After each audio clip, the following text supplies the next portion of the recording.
वर्षभरात पंतप्रधान मोदी यांचं सत्तेतून बाहेर जाणं निश्चित, राहुल गांधींची भविष्यवाणी. तर राहुल गांधींचं वक्तव्य म्हणजे मुंगेरी लाल के हसीन सपने, फडणवीसांचा टोला.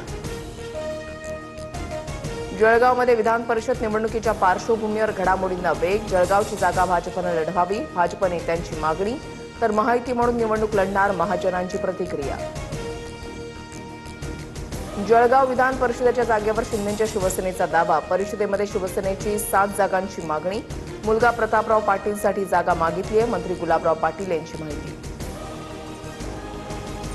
उपमुख्यमंत्री एकनाथ शिंदे राजधानी दिल्लीमध्ये. विधान परिषद निवडणुकीचा तिढा आता दिल्लीमध्ये सोडवण्याची शक्यता. वरिष्ठ नेत्यांची भेट घेणार, सूत्रांची माहिती. प्रशांत आंबी धमकी प्रकरणामध्ये आमदार संजय गायकवाडांची चौकशी होणार. राजारामपुरी पोलीस लवकरच नोटीस पाठवणार. तर कोर्टाचा आदर ठेवून चौकशीला सामोरे जाणार, गायकवाडांची प्रतिक्रिया.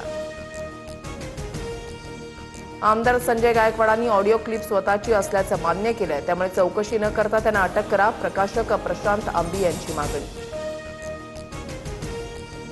वाशिममध्ये ठाकरेंच्या शिवसेनेला मोठा धक्का. 8 नगरसेवकांसह काही सरपंच भाजपमध्ये. भाजप प्रदेशाध्यक्ष रवींद्र चव्हाणांच्या उपस्थितीमध्ये पक्षप्रवेश. आदित्य ठाकरेंकडून शिवतीर्थवर अमित ठाकरेंची भेट. अमित ठाकरेंच्या वाढदिवसाच्या निमित्तानं दोन्ही भावांची भेट. पालिका निवडणुकीनंतर आदित्य ठाकरे पहिल्यांदा भेटीला. त्यामुळे राज्यातील अनेक भागामध्ये पेट्रोल पंपांवर नागरिकांची गर्दी. जळगाव, बुलढाणा, अकोला, अहिल्यानगर, नांदेड, वाशिमसह अनेक जिल्ह्यांमध्ये रांगा. नंदुरबारच्या शहादामध्ये डिझेल भरण्यासाठी आलेल्या शेतकऱ्याला मारहाण. हिंगोलीमध्ये पेट्रोल पंपावर डिझेल घेण्यासाठी नागरिकांची मोठी गर्दी. कळमनुरीमधील बोलढा फाट्यावरील पंपावर 1 किलोमीटरपर्यंत रांगा. ट्रॅक्टर घेऊन नागरिक रांगेत.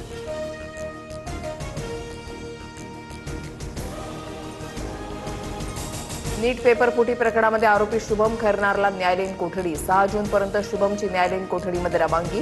दिल्लीच्या विशेष सीबीआय कोर्टानं कोठडी सुनावली. नीट पेपर फुटी प्रकरणामध्ये पुण्यामध्ये सीबीआयचा छापा. नीट प्रश्नपत्रिकेचे संच आढळले. मनीषा हवालदारच्या पतीच्या मोबाईलमध्ये संशयास्पद चॅट्स आणि गॉड नावाचा नंबर. अधिकचा तपास सुरू.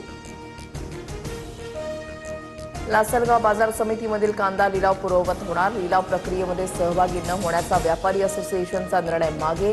कांदा उत्पादक शेतकऱ्यांना मोठा दिलासा. रत्नागिरी जिल्ह्यामध्ये जोरदार पावसाच्या सरी. दक्षिण रत्नागिरीमध्ये मान्सूनपूर्व पावसाची हजेरी. तर राजापूर, लांजा, संगमेश्वर या भागात मान्सूनपूर्व पाऊस. सिंधुदुर्गमध्ये वेंगुर्ल्याच्या शिरोडा समुद्रात मच्छीमार बोट उलटली. 3 मच्छीमार बुडाले. दोघांना वाचवण्यात यश. 1 जण बेपत्ता. अचानक सोसाट्याचा वारा आणि पावसामुळे बोट बुडाली. विदर्भाला उष्णतेचा रेड अलर्ट कायम. अकोला, अमरावती आणि वर्ध्याला रेड अलर्ट. तर नागपूर, चंद्रपूरला ऑरेंज अलर्ट. तापमानामध्ये वाढ झाल्यानं काळजी घेण्याचं आवाहन.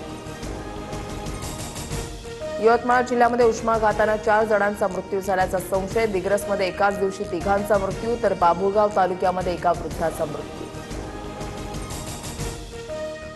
कांगो, युगांडा आणि दक्षिण सुदानमध्ये अनावश्यक प्रवास टाळा. इबोलाच्या पार्श्वभूमीवर सरकारच्या भारतीय नागरिकांना सूचना. भारतात अद्याप इबोला आजाराचा कोणताही रुग्ण नाही.